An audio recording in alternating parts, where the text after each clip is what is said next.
Osho Napoleon का example देते हैं कि कैसे नेपोलियन विश्व विजेता बना, लेकिन फिर भी उसे कॉम्प्लेक्स था अपनी छोटी हाइट को लेकर।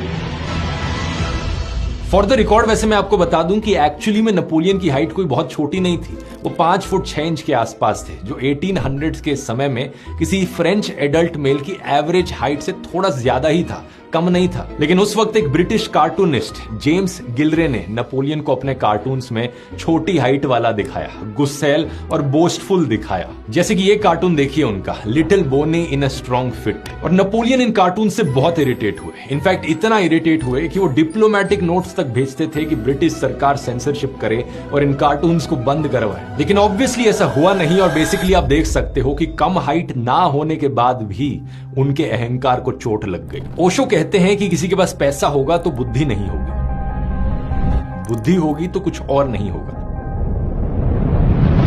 ऐसा कोई नहीं हो सकता जिसके पास सब कुछ हो, और अगर बाय चांस कोई ऐसा हुआ जिसके पास सब कुछ है तो लोग उसे तत्काल मार डालेंगे, क्योंकि वो लोगों को बर्दाश्त नहीं होगा। वो कहते हैं कि यहां तो किसी के पास केवल धन भी हो तब भी लोग उसके खिलाफ हो जाते हैं, किसी के पास ज्ञान हो, आनंद हो, तब भी लोगों को अड़चन होने लगती है, क्योंकि उसे देखकर उन्हें अपनी कमी खटकने लगती है। अहंकार की वजह से सुख और दुख दोनों है।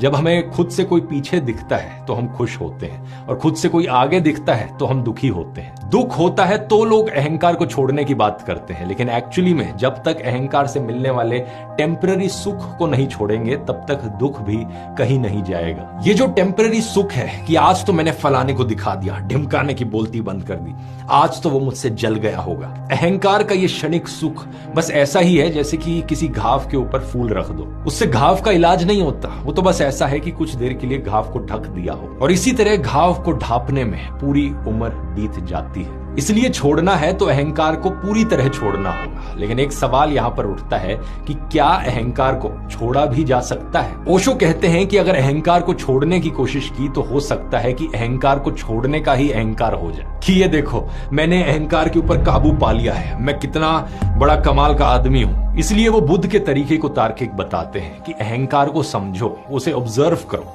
तुम्हारे भीतर जो शून्य है उसे स्वीकार करो। अब तक लोग तुम्हें कहते रहे कि तुम कुछ नहीं हो, अब तुम ही कहो कि हाँ मैं कुछ नहीं हूं। अगर अहंकार को नई ऊर्जा नहीं दोगे तो वो खुद ही गिरता जाएगा। बस एक ध्यान का झोंका चाहिए और वो ताश के पत्तों की तरह गिर जाएगा। अब आप यहां पर शायद सोचोगे दोस्तों कि अगर ऐसे ही सब लोग अहंकार मुक्त हो गए, किसी में कोई एम्बिशन ही नहीं रहेगा, तो दुनिया कैसे चलेगी? फिर तो कोई भी इंसान ज्यादा काम ही नहीं करेगा, बस सर्वाइवल के लिए जो काम करना होता है वही किया जाएगा और बात खत्म।